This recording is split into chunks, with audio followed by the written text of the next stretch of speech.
Anya's fingers trembled as she polished the silver clasp on her stepsister's cloak.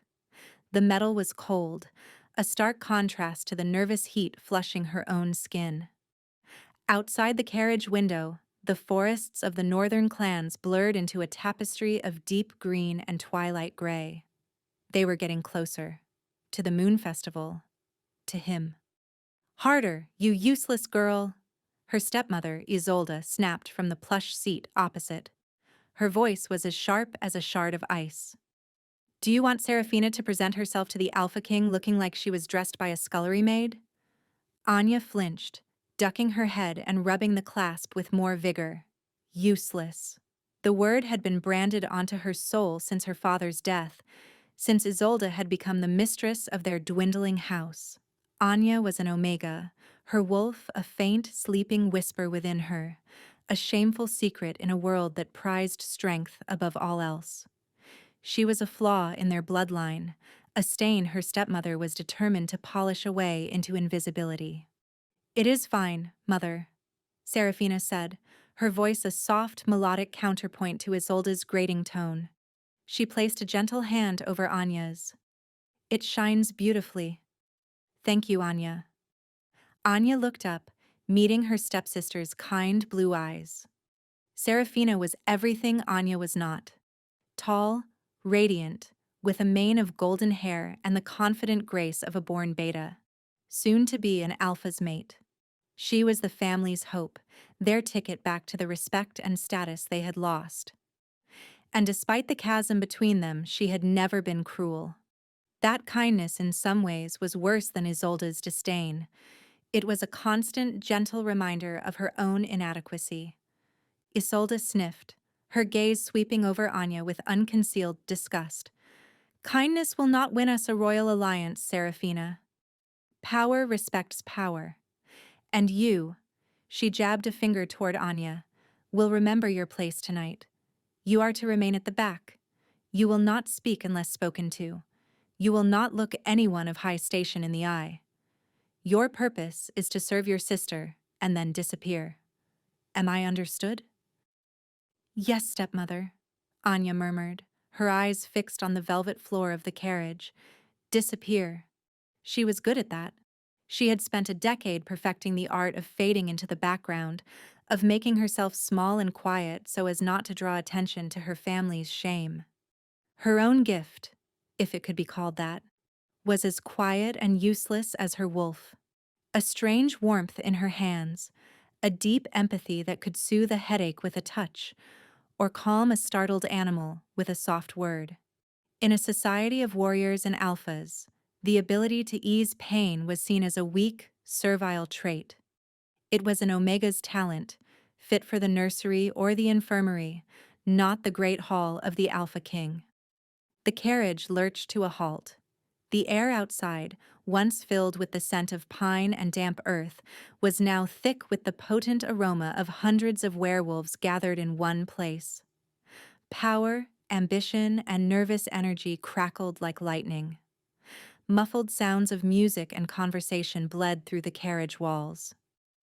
"We are here," Isolde announced, her voice trembling with a mixture of avarice and anxiety. She straightened Serafina's cloak one last time, her eyes gleaming. "This is the night that changes everything for us, daughter. The Shadow King is here to choose a mate. And it will be you. The Shadow King. King Malachi." Anya's blood ran cold. Even in their remote province, tales of the Alpha King were whispered like ghost stories to frighten pups. They said he was a monster, scarred and broken. They said he had clawed his way to the throne over the body of his own father. They said a dark curse ran through his veins, making his touch a poison and his temper a wildfire. No she-wolf had ever warmed his bed for more than a night, and none had ever been asked to stay. Now, for reasons no one understood, he had declared he would take a mate at this moon festival, a political necessity, the rumors claimed, to solidify his reign. Anya's heart hammered against her ribs. She was terrified not for Serafina, who was strong and capable, but for herself. A gathering of such immense power was like a storm to her senses. The raw emotions of so many dominant wolves would be a deafening roar in her mind. Her only goal was to remain unseen, unheard, and untouched. To survive the night. The carriage door opened, and a footman offered a hand. Isolde descended first, a picture of aristocratic hauteur. Serafina followed, a collective gasp rippling through the nearby crowd as she stepped into the torchlight, a vision of golden beauty. Anya slipped out last, a gray shadow in their wake. She kept her head down, her worn gray dress blending with the cobblestones, and focused on the single task of carrying Serafina's small reticule. She was a ghost at the feast, and that was exactly how she needed to remain. The great hall of the northern pack was a cavern of noise and light. Torches flickered in wrought iron sconces, casting dancing shadows on ancient tapestries that depicted legendary hunts and epic battles. The air was thick with the scent of roasting meat, mulled wine, and the cloying sweetness of expensive perfumes worn to mask the feral musk of anticipation. Hundreds of wolves, dressed in their finest silks and velvets, mingled and postured, their eyes constantly scanning the room for opportunity, for rivalry, for a sign of the king. Anya trailed behind Isolde and Serafina, her senses overwhelmed. The emotional energy in the hall was a physical force, a chaotic symphony of pride, lust, fear, and ambition that pressed in on her from all sides. It made her head ache and her hands tremble. She clutched the small bag in her hands like a lifeline, focusing on its smooth texture to ground herself. "There," Isolde hissed, giving Serafina a subtle nudge. "Lord Garrick. The king's uncle. Go. Be charming."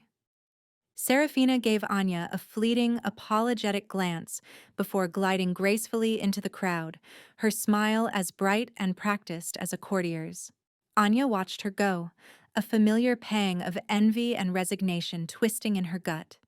They were two sides of a coin, her sister and her. One minted in gold, the other in lead. Left alone for a moment, Anya instinctively retreated, finding a small alcove behind a thick pillar where the shadows were deepest. From here, she could observe without being observed. She watched the high-born ladies laugh behind their fans, their eyes sharp and calculating.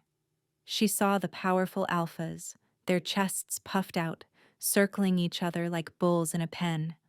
It was a beautiful, brutal dance of power, and she was not welcome on the floor. Then a hush fell over the hall. It started at the great oaken doors and spread like a wave, silencing the music, stilling the chatter. The air grew heavy, charged with a new kind of energy. Not ambition, but pure, primal fear. He had arrived. King Malachi entered the hall, and it felt as if the temperature dropped by 10 degrees. He was not flanked by a grand entourage, only by a single, grim-faced warrior who had to be his beta, Darian. But the king needed no one else. His presence alone consumed the space. He was taller than any wolf Anya had ever seen, broad-shouldered and clad in severe black leather that seemed to absorb the torchlight. His hair was the color of a moonless night, and it fell over a face that was both brutally handsome and terrifyingly marred. A network of jagged, silver scars traced a path from his temple, across his left eye, and down to his jawline. They were not the clean scars of a warrior's duel. They were vicious, chaotic, as if he had been mauled by some unspeakable beast. But it was his eyes that held the true terror. They were a pale, icy gray, and they swept over the assembled crowd with a chilling emptiness. There was no warmth in them, no curiosity, only a profound and dangerous stillness. This was not a king seeking a queen. This was a predator scanning a field of prey. The stories were true, Anya thought, her heart lodged in her throat. He was broken.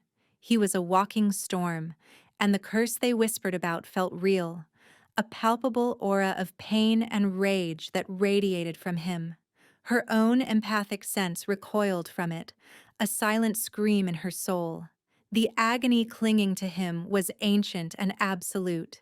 He moved toward the throne set upon a dais at the far end of the hall, his steps measured and silent. The sea of werewolves parted before him, heads bowed in deference and fear. No one dared to meet his gaze. Isolde reappeared at Anya's side, her fingers digging into Anya's arm like talons. "He is here," she breathed, her voice tight with excitement. "Now is the time. When he passes, Serafina will be perfectly positioned." Isolde dragged Anya from the safety of her alcove, pulling her back toward the main thoroughfare.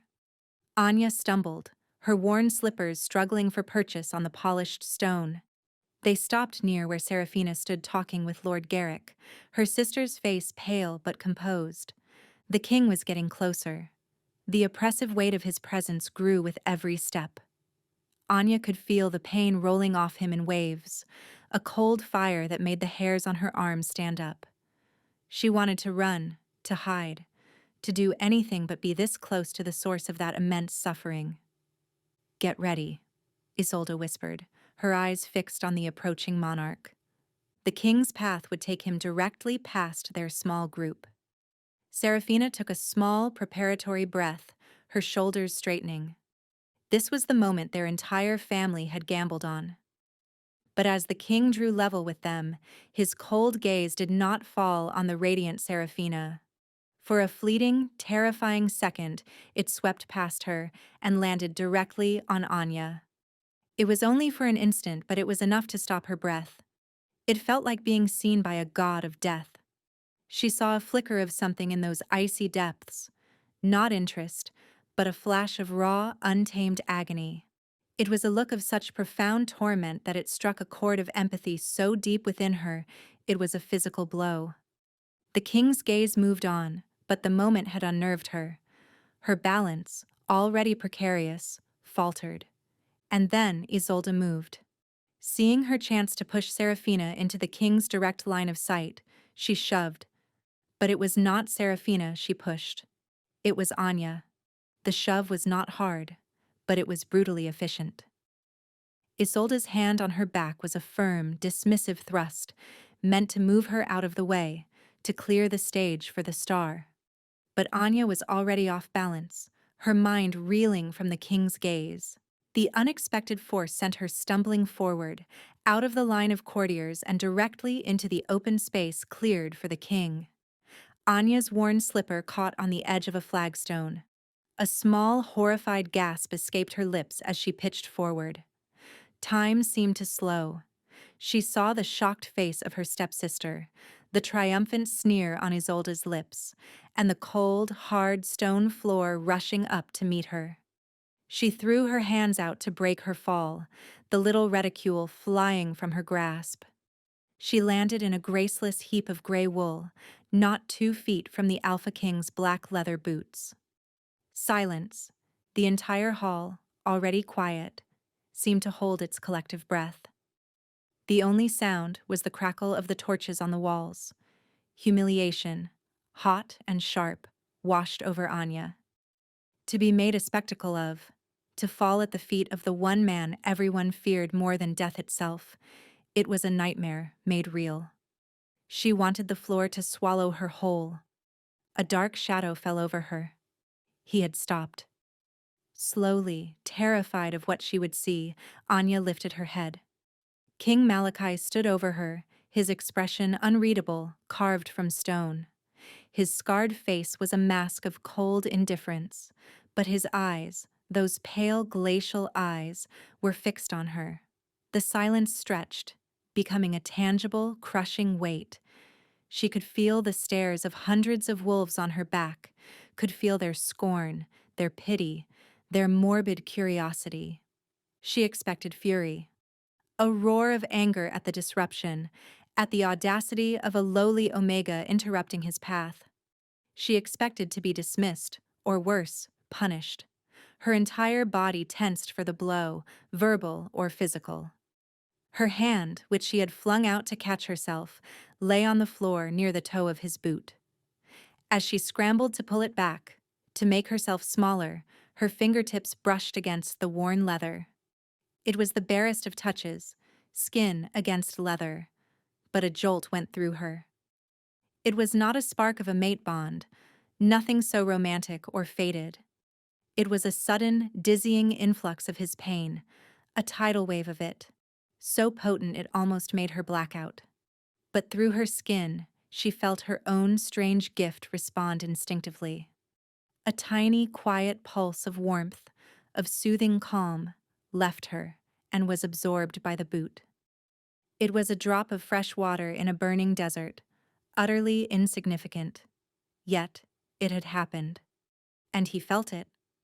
The king's stone-cold expression fractured. A flicker of something, shock, confusion, disbelief, crossed his features. His gaze dropped from her face to her hand, then back up. The emptiness in his eyes was replaced by a sharp, focused intensity that was somehow more terrifying. He had been living in a state of constant, grinding agony for years, a relentless, internal fire that was the hallmark of his family's curse. It was his constant companion, the background noise to his every thought, his every breath. He had learned to function with it, to rule with it, to use it to fuel his fearsome reputation. Over time, he had forgotten what even a moment's peace felt like. Until now. For the first time in a decade, for a single, miraculous heartbeat, the fire inside him did not burn. It did not vanish, but it receded. The sharp edges of his torment were momentarily smoothed, the roaring inferno banked to a dull, manageable glow. It was the most profound relief he had ever known, and it had come from the accidental touch of a terrified girl in a gray dress. Before anyone could react, before Isolde could hiss at Anya to get up, before Lord Garrick could step forward to apologize for the disturbance, the king moved. He bent down, not with anger, but with a slow, deliberate grace that stunned the onlookers. He ignored the gasps, the frantic whispers that erupted around the hall. His focus was entirely on the small, trembling wolf at his feet.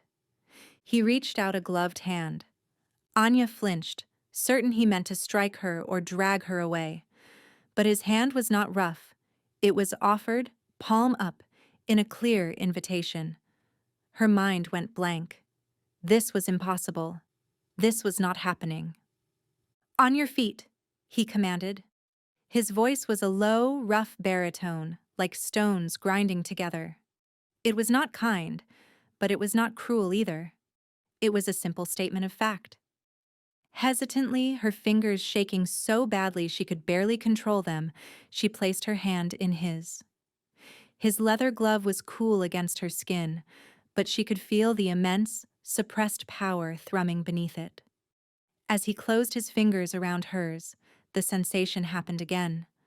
That quiet pulse of soothing warmth flowed from her, and she felt the tremor of shock that went through him in response. He pulled her to her feet with effortless strength, his grip firm and inescapable. He did not let go. He stood there, in the center of the silent great hall, holding the hand of a nameless Omega, his piercing gaze searching her face as if trying to unravel a puzzle he had never encountered before. He looked from her to Isolde and Serafina, his eyes now colder than a winter storm. He saw the fury on the older woman's face and the stunned confusion on the younger's. He understood the dynamics of the scene in an instant. This girl had not thrown herself at his feet. She had been pushed. "What is your name?" he asked, his voice low but carrying in the unnatural silence. Anya," she stammered, unable to look away from his scarred face. Now that she was closer, she saw the pain etched into the fine lines around his eyes, the tension in his jaw. He was not a monster. He was a man in a cage of his own suffering. He gave a curt nod, his gaze sweeping over the shocked faces of the court. "Anya," he repeated, the name a strange sound on his lips. Then, without another word, without releasing her hand, he resumed his walk toward the throne, pulling her along with him. The crowd parted, their faces a mixture of disbelief and horror. The Alpha King, the cursed Shadow King, had taken the hand of a lowly, disgraced Omega before all, and was leading her through the heart of his court as if she belonged there. Anya could only stumble along in his wake, her heart pounding a frantic rhythm against her ribs. She was no longer invisible. She was caught in the eye of the storm, and she had no idea if it would save her or tear her apart. The walk to the dais was the longest of Anya's life. Every step felt like a year, every stare a physical blow. She kept her head down, her gaze fixed on the intricate patterns of the stone floor, but she could feel the weight of 1,000 eyes on her. She heard the whispers erupt behind them, a sibilant rush of scandal and speculation. She could feel the burning hatred of her stepmother from across the room and the bewildered pity of Seraphina. King Malachi's grip on her hand never wavered. It was a manacle, an anchor. She was his prisoner, towed along beside him, a strange and unexpected prize. The heat from his body was intense, a furnace of suppressed power. And yet, the closer she was, the more she felt that deep, resonating hum of his pain.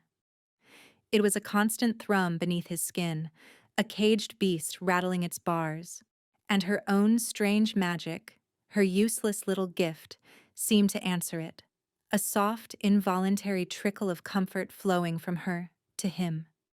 He reached the throne, a massive thing of dark wood and unadorned iron, and finally released her hand. The sudden absence of his touch left her skin feeling cold and her senses strangely bereft. He sat, his movements economical and precise, and gestured to the steps at the foot of the throne. "Here," he commanded. It was not a request. Anya sank onto the top step, tucking her worn gray dress around her ankles, trying to make herself as small as possible. From this vantage point, she could see the entire hall laid out before her. She saw Lord Garrick approaching, his face a thunderous mask of controlled fury. She saw Isolde, pale with rage, being held back by a concerned Seraphina. She had ruined everything, their one chance at glory, and she had stumbled her way into the center of it, a weed in a royal garden. "Your Majesty," Lord Garrick said, his voice a low, dangerous rumble as he bowed stiffly before the throne. "1,000 pardons for the interruption. The girl is clearly a clumsy fool. Allow me to have her removed. She will be punished for her insolence." Anya's breath hitched. She squeezed her eyes shut, waiting for the king's agreement. "No," Malachi said. The word was flat, absolute. It cut through Garrick's obsequious tone like a blade. "She will stay." Garrick's head snapped up, his eyes wide with disbelief. "Your Majesty? She is an Omega, from a disgraced house. She has no place here." "She has the place I give her," Malachi retorted, his voice dropping to a near growl. "She is now a member of my personal household. She will be my attendant. See to it that she is given quarters near my own." The entire court seemed to sway with the shock of his pronouncement. An attendant? A disgraced Omega as the king's personal attendant? It was unheard of.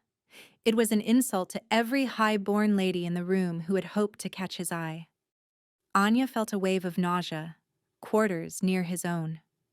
The words echoed in the cavernous hall, sealing her fate. Lord Garrick looked as if he had been slapped. But the alliances. The purpose of this festival. You were to choose a mate, a strong alpha female to be your queen.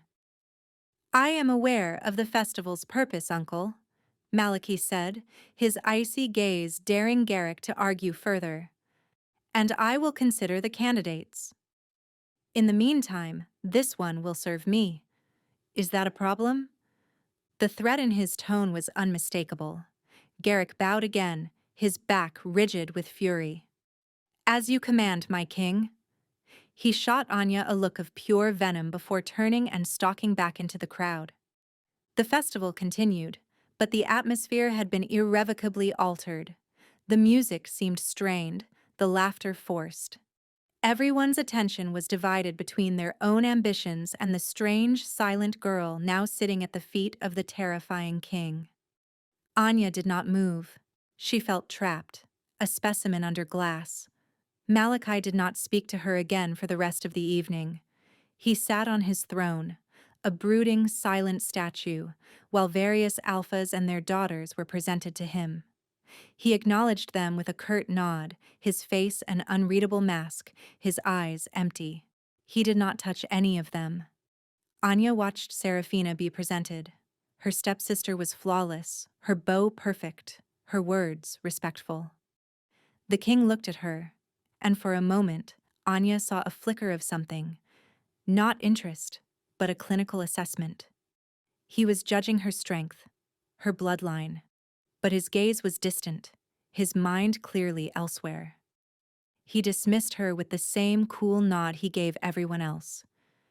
The moment was a failure. Isolde's great plan had come to nothing, and it was all Anya's fault. Finally, after what felt like an eternity, the king rose. The hall fell silent once more. "The festivities are concluded for the night," he announced, his voice echoing in the rafters. "We depart for the capital at dawn." His gaze fell on Anya. "You will be ready."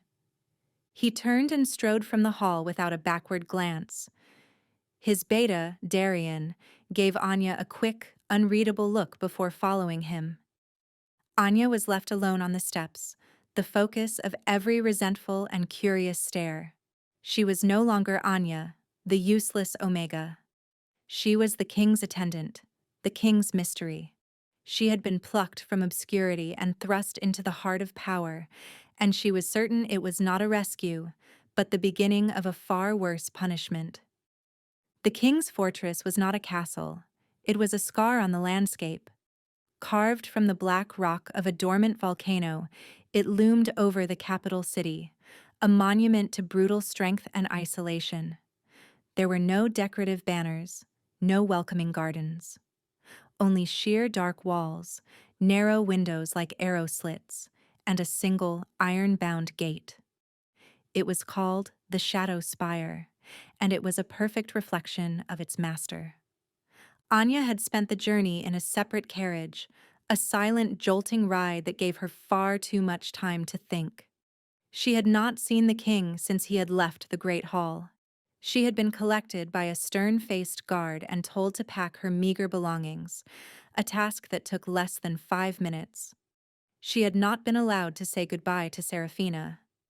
Now she was being led through cold, echoing corridors by a silent servant. The air inside the spire was still and heavy, smelling of cold stone, old iron, and something else. A faint, metallic scent, like ozone after a lightning strike. It was the smell of raw, contained power. Her quarters were not the dungeon cell she had expected. They were a small but clean suite of rooms, a bedroom, a sitting area, and a private bathing chamber. The furnishings were sparse but well made, all dark wood and gray wool. It was more luxury than she had ever known, but it felt like a cage. A large barred window looked out not over the city, but onto a bleak, stone-walled internal courtyard. There was no escape. "The king requires your presence in his study," the servant said, her voice devoid of emotion. "Now."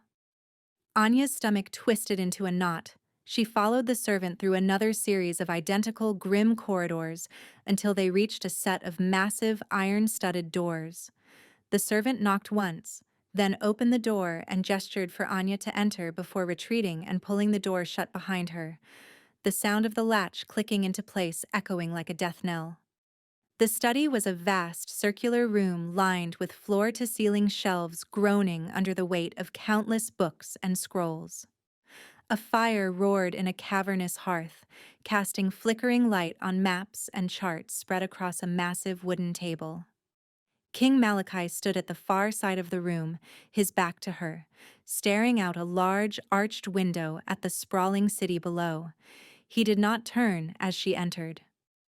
"Come here," he said, his voice quiet but resonant in the large space. Anya's feet felt like lead, but she forced herself to obey, her slippers making no sound on the thick, dark carpets. She stopped a few paces behind him, her hands clasped tightly in front of her to stop their shaking. "Why did you fall?" he asked, still not looking at her. The question surprised her. I was pushed, Your Majesty." The words came out in a whisper. He finally turned, his scarred face illuminated by the firelight. The shadows played across the silvered tracks of his old wounds, making them seem deeper, more severe. "By your stepmother." It was not a question. Anya swallowed and nodded. "She wanted me to notice your sister," he stated. Again, she could only nod, amazed by his perception. He took a step closer, and her breath caught in her throat. The sheer physical power of him was overwhelming. He was a force of nature, a living storm. And the pain. It was stronger here, in his private space. A constant, low-level thrum of agony that clung to him like a shroud. "When you touched me," he began, his voice low and intense, his gaze boring into her. "What did you feel?" Her mind raced. How could she answer that? How could she explain her strange, useless gift? I do not know what you mean, my king." A low growl rumbled in his chest. "Do not lie to me." I felt it. Quiet. The pain lessened. "I have not felt that since I was a boy." "What did you do?" He was too close, his intensity too much. Her instinct screamed at her to run, but she was trapped. "I did nothing," she insisted, her voice trembling. "It is just something that happens sometimes. A warmth. My mother had it. It is an omega trait. It is useless." Useless? He let out a short, harsh laugh devoid of any humor. He raised his left hand, pulling off the black leather glove. Anya gasped. His hand was as scarred as his face, the skin a mangled tapestry of silver and pink. But that was not what shocked her. A faint, dark tremor was running through his fingers, making them twitch and spasm uncontrollably. It was a physical manifestation of the curse she could sense within him. "This," he said, his voice tight with self-loathing, "is my constant companion. It is a fire in my blood, a poison in my bones. It will, in time, drive me mad and then kill me, just as it did my father, and his father before him. There is no cure. There is only this." He held his trembling hand out to her. It was not a command, but a test. Fear warred with the deep, aching empathy that was the core of her being. She saw not the fearsome king, but a man in unimaginable pain, offering her a glimpse of his deepest shame. Slowly, hesitantly, she reached out. Her small, pale hand looked fragile and insignificant next to his scarred, trembling one. She took a shuddering breath and laid her palm over the back of his hand. The effect was instantaneous. The violent tremors ceased. Under her touch, his hand became perfectly still. A deep, shuddering sigh escaped his lips, a sound of such profound relief that it broke her heart. She could feel the curse fighting back, a cold, vicious thing coiling in the depths of his soul. But her warmth, her quiet gift, held it at bay.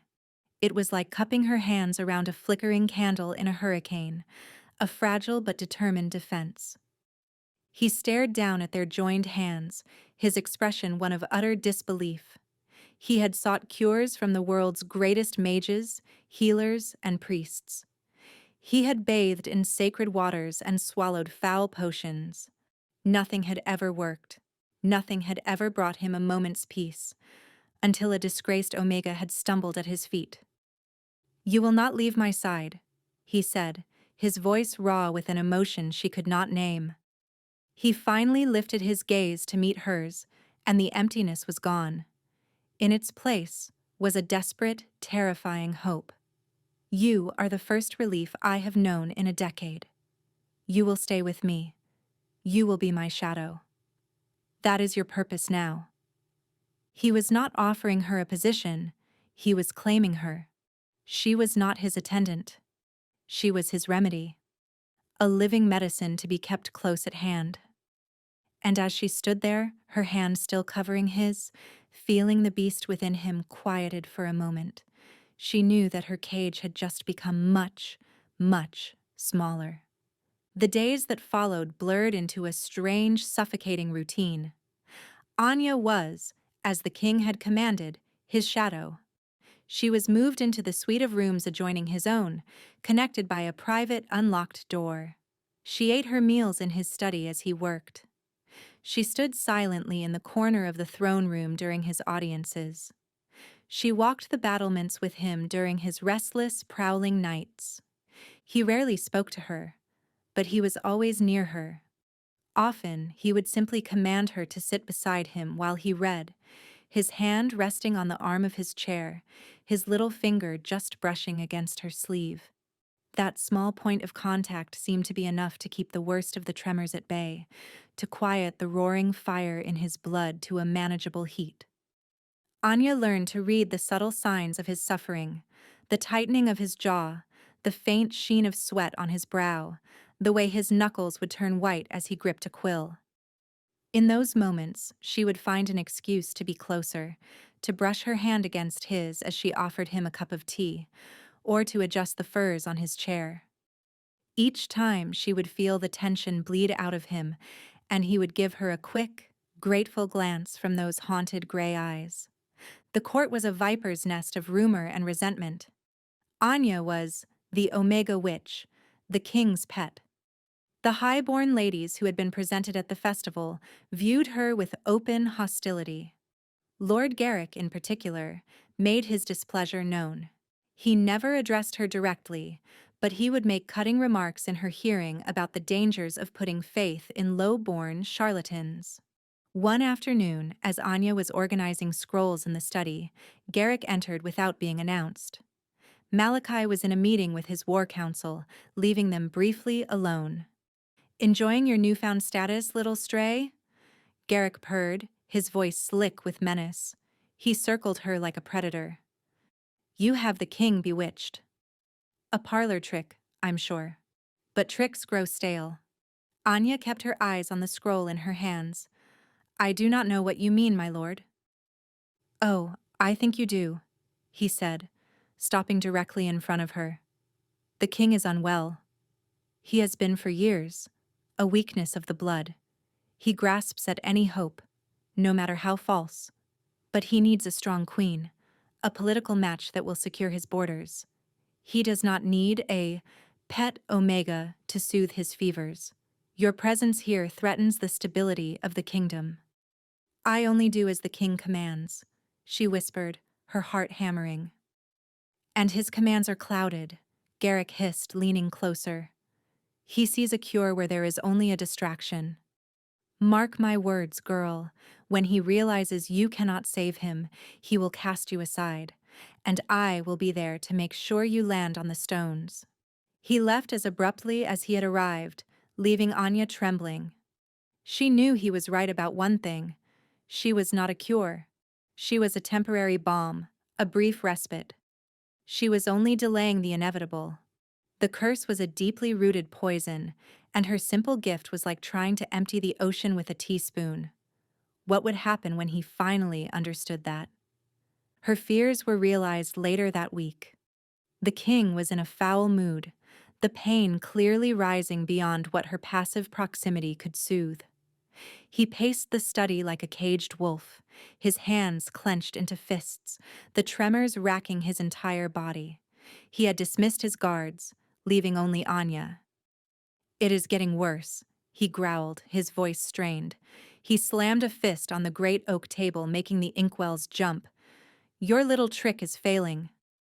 Fear, cold and sharp, pierced through her. This was it. This was the moment Garrick had predicted. "Perhaps, if I—" she began, her voice barely a whisper. "What?" he snarled, turning on her. His eyes were wild, the pupils dilated with pain. "What can you possibly do?" Instead of cowering, an instinct she did not know she possessed rose to the surface. It was not courage, but a deep, overwhelming wave of empathy for his suffering. She could not bear to see him in such torment. She walked toward him, her steps slow but steady. "Your Majesty," she said softly, her voice shaking but clear. "Your hand." He stared at her, his chest heaving, a battle raging in his eyes between suspicion and desperation. Finally, with a shuddering groan, he held out his trembling, scarred hand. This time, she did not just touch him. She laced her fingers through his, holding his hand firmly in both of hers. She closed her eyes and focused, not just on the physical touch, but on the raging beast of a curse inside him. She did not try to fight it. She simply accepted it. She enveloped it in her own quiet stillness, offering it a place of peace. She poured all of her energy, all of her empathy, into the touch. It was more than she had ever done before. She felt the warmth leave her in a flood, leaving her feeling dizzy and drained, but she held on.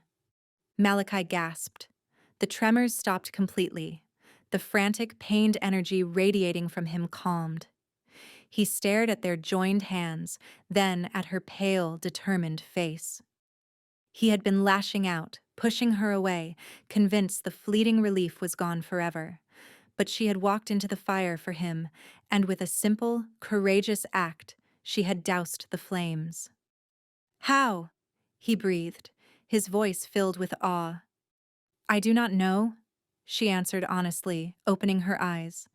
"I just listen to the pain. And I ask it to be quiet for a little while." In that moment, something shifted between them.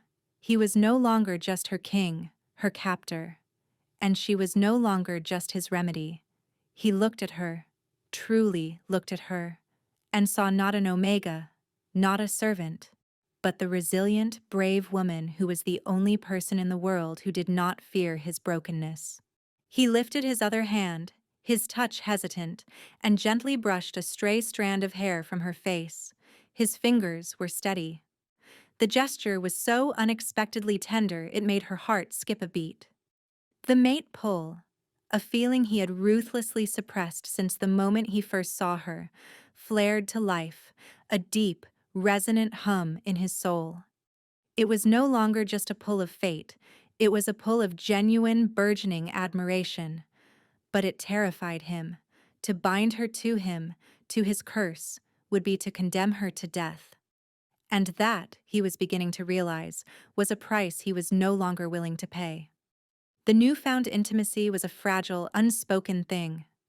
Malachi began to talk to her, not just about his pain, but about his kingdom, his fears for his people, the weight of the crown. He would read to her in the evenings from his ancient books, his deep voice a soothing rumble in the quiet of the study.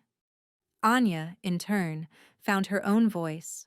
She told him stories from her childhood, simple tales her mother used to share, weaving narratives of hope and resilience that seemed to captivate him. She was no longer just a living balm. She was becoming his confidant, the only soul in his dark fortress who saw the man and not the monster. The change was not lost on the court. Lord Garrick's animosity grew colder and more calculating. He saw his influence over his nephew waning, replaced by the quiet counsel of an Omega. He knew he had to act. His opportunity came during the week of the blood moon, a time when all magic, light and dark, was amplified. Malachi's curse always grew more violent, more uncontrollable during this period.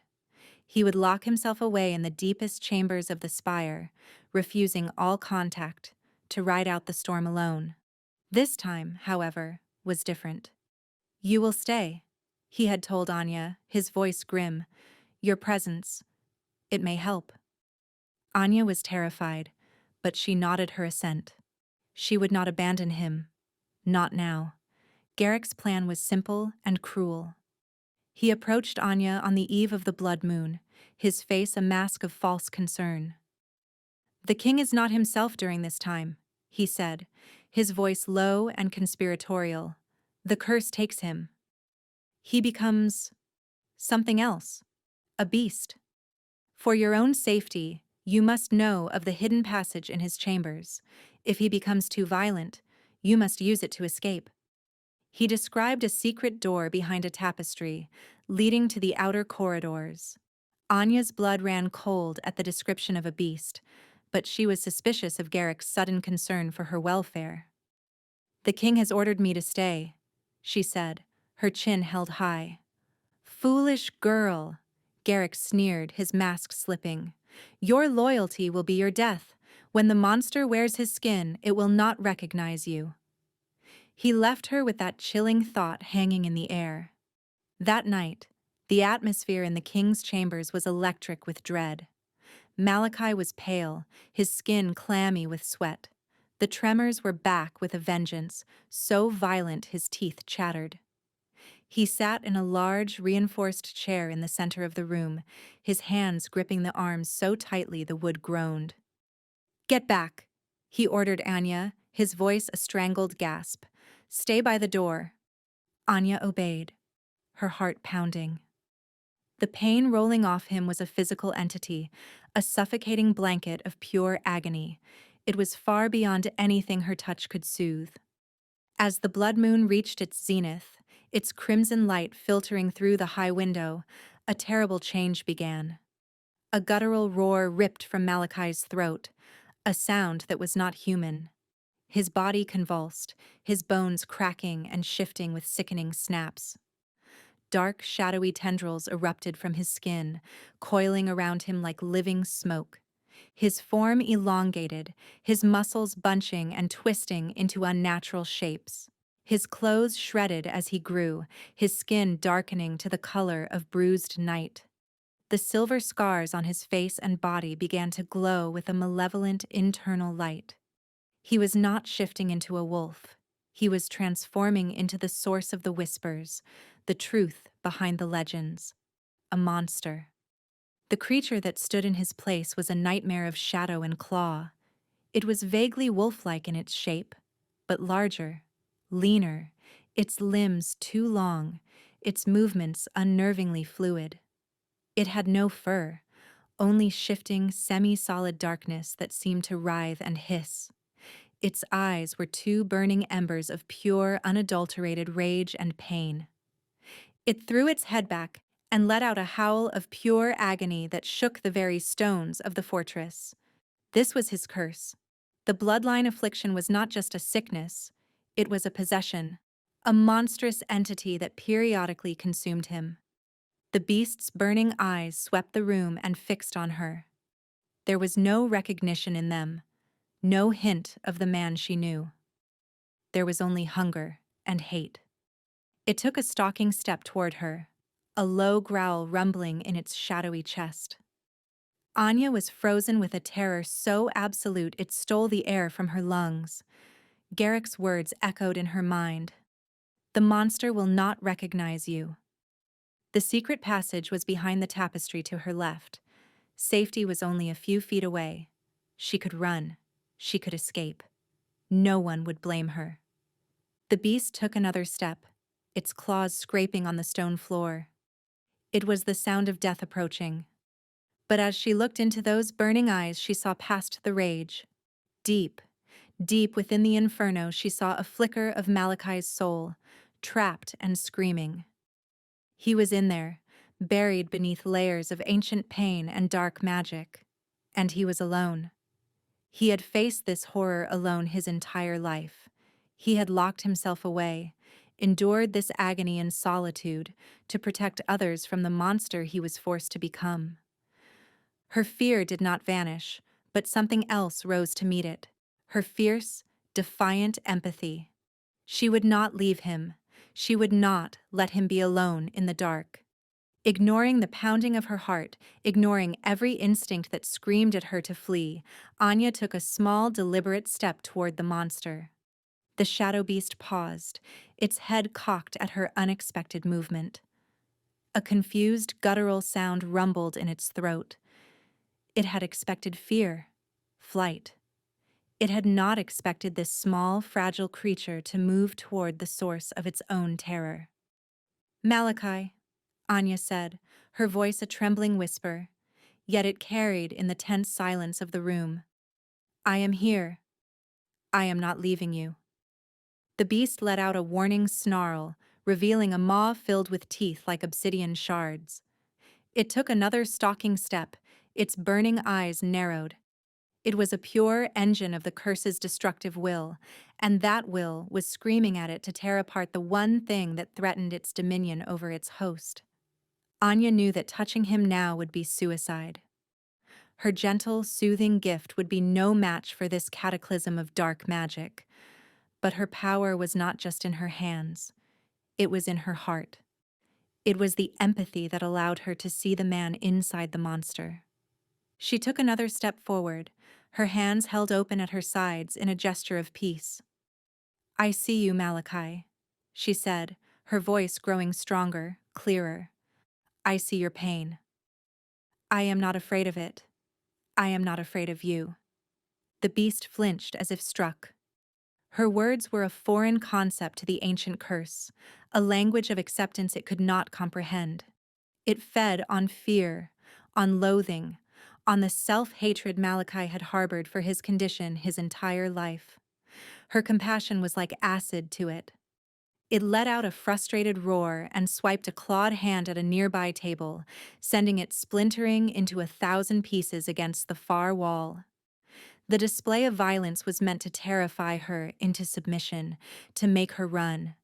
But Anya held her ground. Her heart was a wild drum in her chest, but her resolve was a pillar of iron. This was her purpose, not just to soothe his symptoms, but to face the disease itself. You have carried this alone for too long, she continued, her voice ringing with a conviction she didn't know she possessed. You are not a monster. You are a king. You are a good man, trapped in a cage of pain. But you are not alone anymore. She risked another step, closing the distance until only a few feet separated them. She could feel the heat radiating from the creature's shadowy form, could smell the scent of ozone and old blood. The beast was confused. It was being starved of the fear it needed. It looked at her, and for a fleeting moment, one of its burning eyes flickered, the ember of rage momentarily dimming to be replaced by the pale, icy gray of the king's true gaze. It was him.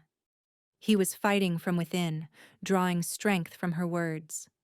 Seeing that flicker of hope, Anya poured all of her emotion, all of her burgeoning love for the man he was, into her next words. I choose you, Malachi. Not the king, not the curse. You. I am not leaving. With that final declaration, she did the bravest thing she had ever done in her life.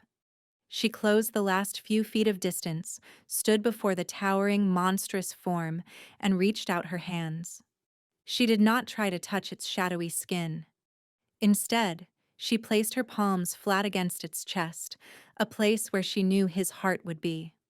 She closed her eyes and did not try to push her healing warmth into him. Instead, she opened herself up and accepted his pain into herself. It was an agony beyond description, a searing, soul-shredding torment that threatened to annihilate her. But she did not fight it. She held it, just for a moment, sharing his burden. In that instant of shared suffering, the mate bond that had been simmering between them, the bond he had been resisting to protect her, snapped into place with the force of a supernova. It was no longer a pull. It was a perfect, unbreakable connection. The shadow beast screamed, a sound of both agony and release. The dark, coiling tendrils of its form began to unravel, the malevolent red light in its scars flickering and dying. The shadows dissolved like smoke in the wind, flowing away from him, unable to hold their form against the combined power of her acceptance and the newly forged mate bond. Malachi collapsed to the floor, his monstrous form receding until he was himself again, naked, gasping, and horribly vulnerable. The glowing scars faded back to their usual silver. The transformation, which usually took hours of torment to recede from, had been broken in minutes. He lay on the cold stone, shaking with the aftershocks, and looked up at her. She was pale and trembling, drained from the ordeal, but she was standing. She had faced his darkest self and had not run. She had walked into the heart of his hell and called him home. Anya, he breathed, his voice raw. He reached out a hand, no longer trembling, and she took it, sinking to her knees beside him. I told you, she whispered, tears of relief streaming down her face. You are not alone. He pulled her hand to his lips and kissed her knuckles, a gesture of profound reverence. The curse was not gone. He could still feel its dormant roots deep within him, but its power was broken. Its hold over him had been shattered. She had not cured him with a simple touch. She had saved him with her absolute, unconditional love, and in that moment, he knew he would burn the world to the ground to keep her safe. He would not hide her, or himself, any longer. She was not his weakness. She was his salvation, and she would be his queen. The dawn that followed the blood moon felt like the first day of a new world. Malachi, though physically exhausted, felt a lightness he had not experienced since childhood. The constant grinding pain that had been the soundtrack to his life was gone, replaced by a deep, quiet stillness. The curse was still there, a dormant seed in his soul, but it was sleeping, silenced by the power of Anya's acceptance and the strength of their new bond. He had spent the remainder of the night holding her as she slept, her small form curled against his side. He watched the rise and fall of her chest, marveling at her courage, her strength. This small, quiet Omega, dismissed and abused by everyone, possessed a power greater than any alpha warrior, a power that had saved his soul. He knew what he had to do. There could be no more hiding, no more secrets. The court had to know. The kingdom had to know. She would not be his shadow, his pet, his secret remedy. She would be his equal, his partner, his queen. That morning he called a full assembly of the court. He sat upon his iron throne, not as a remote, fearsome monarch, but as a man settled in his own skin for the first time. And beside him, on a smaller but equally dignified chair he had ordered brought, sat Anya. She was dressed not in her usual gray, but in a simple gown of deep forest green that brought out the warmth in her eyes. Her hand rested in his, their fingers intertwined on the arm of his throne. The sight sent shockwaves through the assembled nobles. Lord Garrick stood at the forefront, his face a mask of disbelief that was quickly hardening into pure fury. Isolde and Seraphina were there as well, summoned back to the capital by a royal decree Anya knew nothing about. Isolde looked apoplectic, while Seraphina simply looked sad. Members of my court, Malachi began, his voice clear and strong, resonating with a new, calm authority. For too long I have ruled from the shadows, burdened by a curse that has afflicted my bloodline for generations. This curse has been a source of pain, isolation, and fear, both for me and for you. He paused, his gaze sweeping over the stunned faces. That era is over.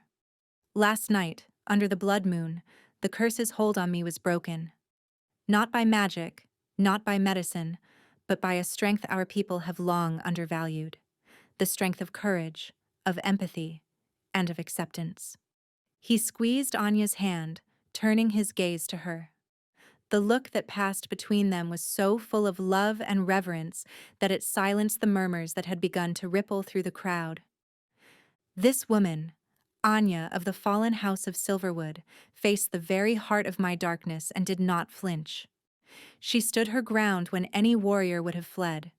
She is my mate, he declared, the words ringing with finality. She is my salvation, and she will be your queen. The proclamation was met with a moment of stunned silence, followed by an explosion of noise. Some gasped, some cheered, but many, led by Garrick's faction, looked mutinous. "This is madness!" Garrick shouted, stepping forward, his face flushed with rage. "Your Majesty, you are overwrought. This Omega has clearly bewitched you with some low magic. She cannot be queen. She is wolfless, barren, from a disgraced line. The law forbids such a union. It will destabilize the entire kingdom." "The only one destabilizing my kingdom is you, uncle," Malachi said, his voice dropping to a dangerously soft growl. He stood, pulling Anya gently to her feet beside him. He did not release her hand. "I have tolerated your ambition and your narrow-minded counsel for too long. Anya's bloodline is irrelevant.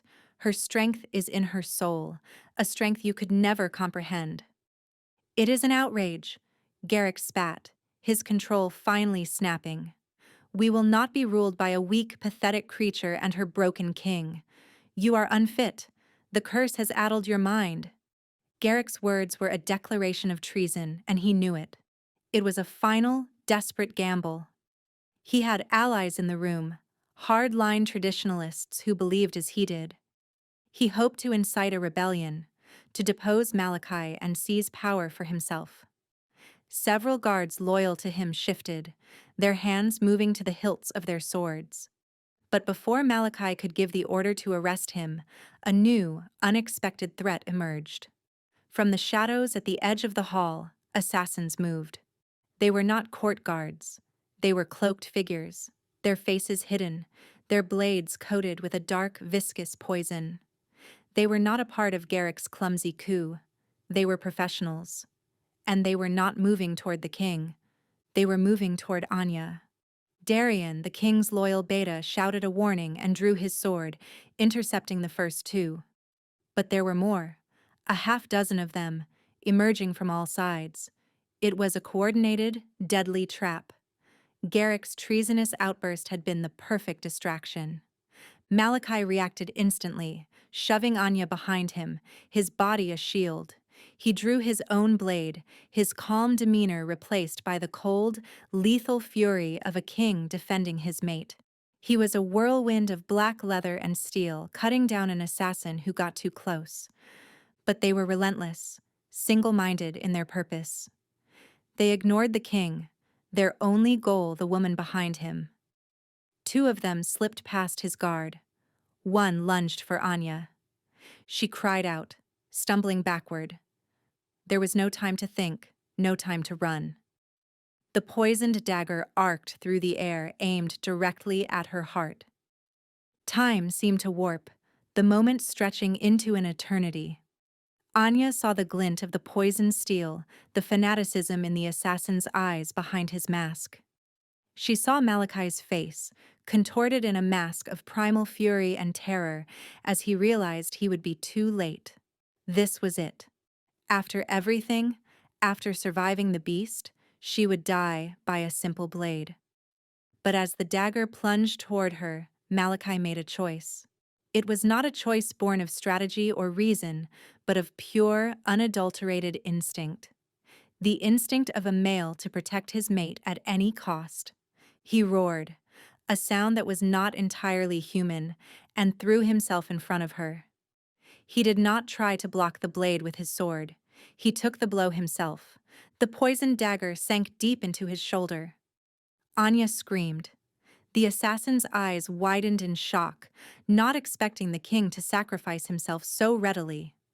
Before he could pull the blade free, Malachi's hand shot out, grabbing the man by the throat.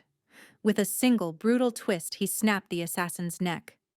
Malachi staggered back, his hand going to the hilt of the dagger buried in his shoulder. A dark, ugly stain was already spreading across the black leather of his tunic. The poison was fast-acting, magically potent. His face went pale, a sheen of sweat breaking out on his brow. The calm he had known for mere hours was being ripped away by a new, artificial fire in his veins. "Malachi!" Anya cried, rushing to his side, her hands hovering over his wound, unsure of how to help. The remaining assassins, their primary target shielded and their surprise lost, were quickly cut down by Darian and the loyal royal guard. Garrick, seeing his moment of rebellion collapse into a bloody failure, was seized and forced to his knees. But Anya had eyes only for Malachi. He swayed on his feet, his breath coming in ragged gasps. "It's a potent poison," he gritted out, his legendary strength beginning to fail him. "Meant for an alpha." "Get the healers!" Darian bellowed. "No!" Malachi gasped, shaking his head. "No time. This venom, it attacks the spirit. It strengthens. The curse." As he spoke, Anya could feel it. The dormant beast within him was stirring, awakened and fed by the magical poison. The silver scars on his face began to glow with a faint, sickly light. The tremors were returning, racking his powerful frame. The poison was not just killing him, it was attempting to unleash the monster at full force, to turn him into an uncontrollable weapon in the heart of his own court. He was going to transform. Here, now, in front of everyone. Panic and fear rippled through the court. The nobles began to back away, their faces pale with terror. They were about to witness the truth of the legends firsthand. Malachi looked at Anya, his eyes filled with agony and despair. "Anya, run," he pleaded, his voice a strangled whisper. He was fighting it, fighting the transformation with every ounce of his will, but the poison was too strong. But Anya was not the same frightened girl who had stumbled at his feet. She had faced this beast before. She had saved him once, and she would save him again. "No," she said, her voice ringing with absolute authority. She placed her hands on either side of his face, forcing him to look at her. "Look at me, Malachi. Breathe. I am here. You are not alone. You are stronger than this." She pressed her forehead against his, closing her eyes. She did not try to heal the wound or fight the poison. She focused all her energy, all her love, all the power of their newly forged bond on his soul. She became an anchor in the raging storm of the poison and the curse. She pictured his true self, the strong, noble king, and held that image in her mind like a shield.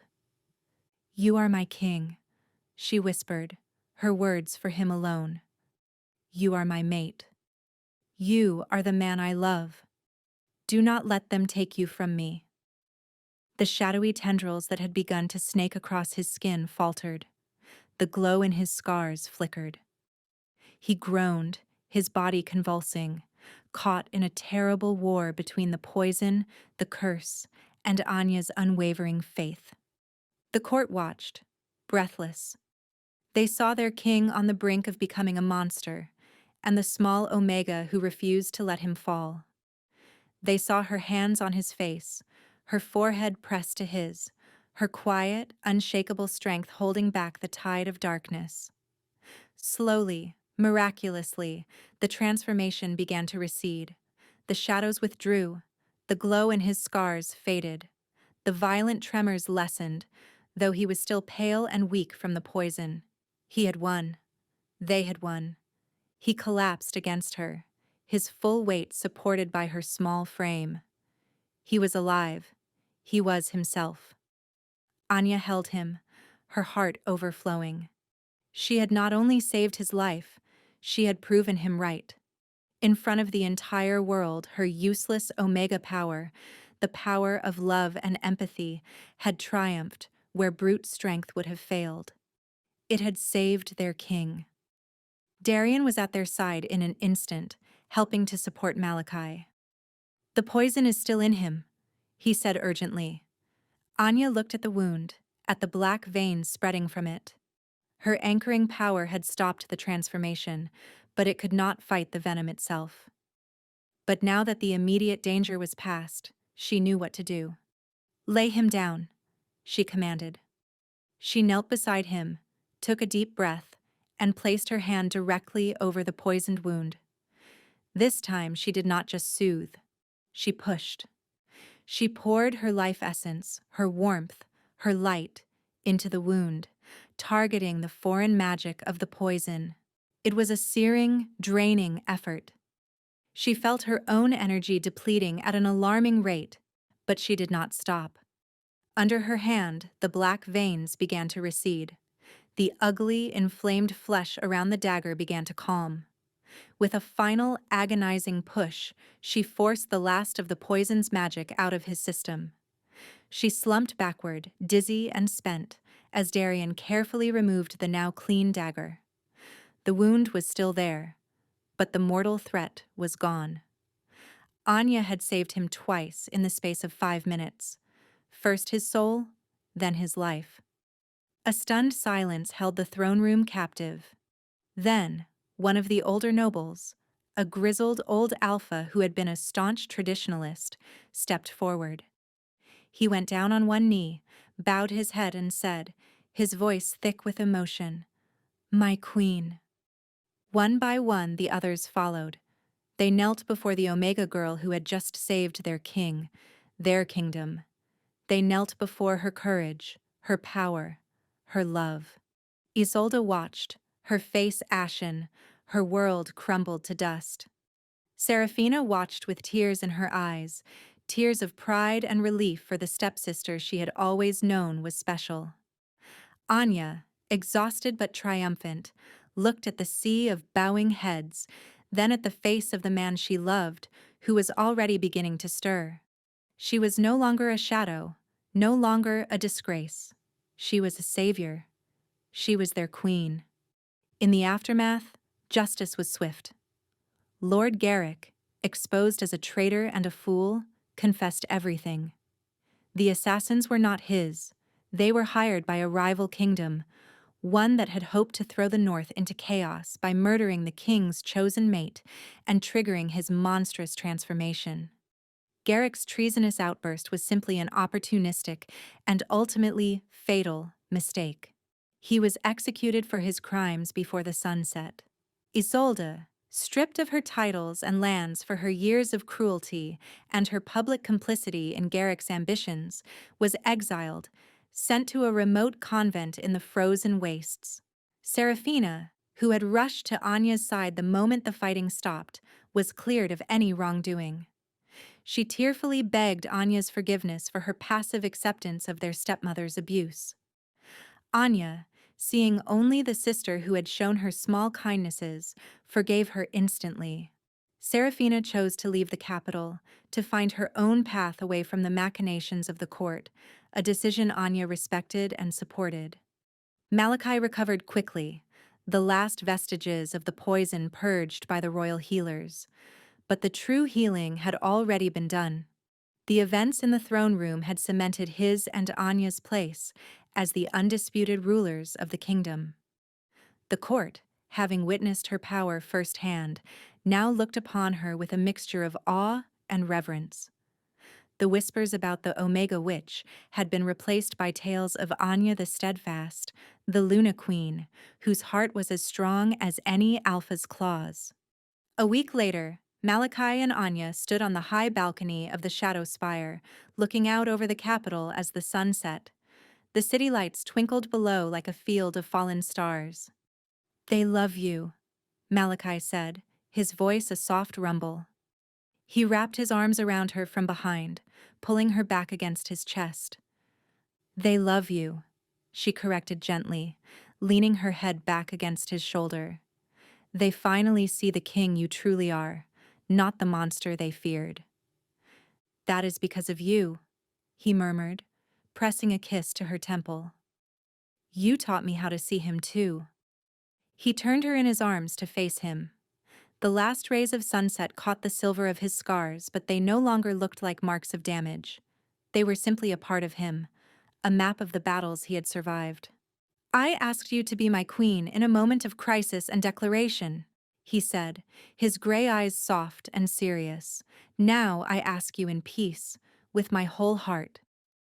Anya of House Silverwood, will you be my wife, my mate, my partner in all things? Will you rule this kingdom by my side?" Tears of joy welled in her eyes. "There is nothing I want more." He smiled, a true, breathtaking smile that transformed his harsh features into something beautiful. He lowered his head and, in a ritual as old as their people, gently bared her neck. She tilted her head, giving him access, her trust absolute. With a tenderness that belied the sharpness of his teeth, he sank his canines into the juncture of her neck and shoulder, sealing their bond, marking her as his for all eternity. A wave of warmth, power, and pure, unadulterated love washed through Anya. The faint, sleeping whisper of her own wolf, long dormant and suppressed, stirred within her. It stretched, awakened by the magic of the mating bond, and for the first time in her life, she felt its presence, whole and strong, a silver shadow mirroring the dark one of her mate. She was not wolfless. She had just been waiting for him. As he withdrew, he looked at her, his eyes glowing with the golden light of his wolf. "My queen," he breathed.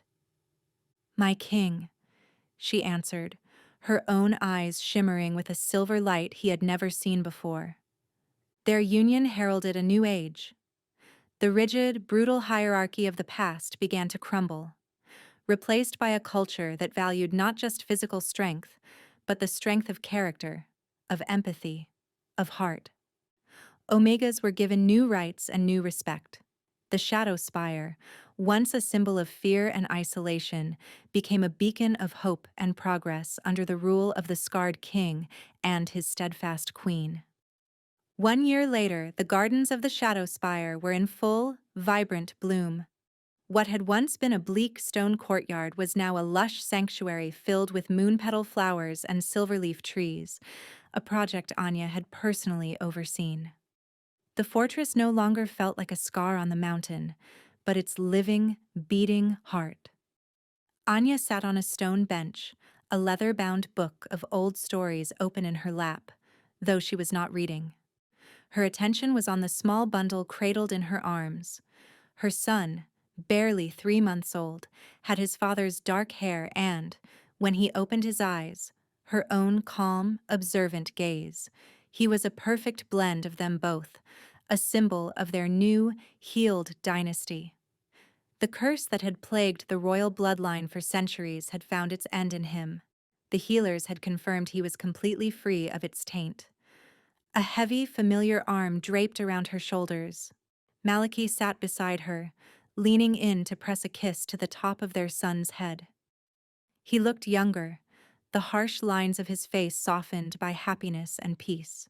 He was a beloved king, respected not for the fear he once commanded, but for the wisdom and compassion he now showed, guided by his queen. "What story are you telling him today?" Malachi asked, his voice a low, contented murmur. "The one about the Shadow King and the Omega girl who taught him how to see in the dark," she replied, smiling up at him. He chuckled, the sound warm and easy. "That is my favorite one." He looked from his son to his wife, his heart full to bursting. He had spent a lifetime surrounded by shadows, convinced he was doomed to a life of pain and solitude. But this small, resilient woman had walked into his darkness and shown him the dawn. She had not been pushed into his life by accident. Fate had placed her at his feet, knowing she was the only one who could heal his shattered soul. Their son made a small, happy gurgle in his sleep, his tiny hand wrapping around Malachi's finger. In the quiet of the garden, surrounded by the life they had nurtured, the king and queen held their son, their future, their love a quiet, unshakable force that had remade their world. The story of the Shadow King was over. The story of their family was just beginning.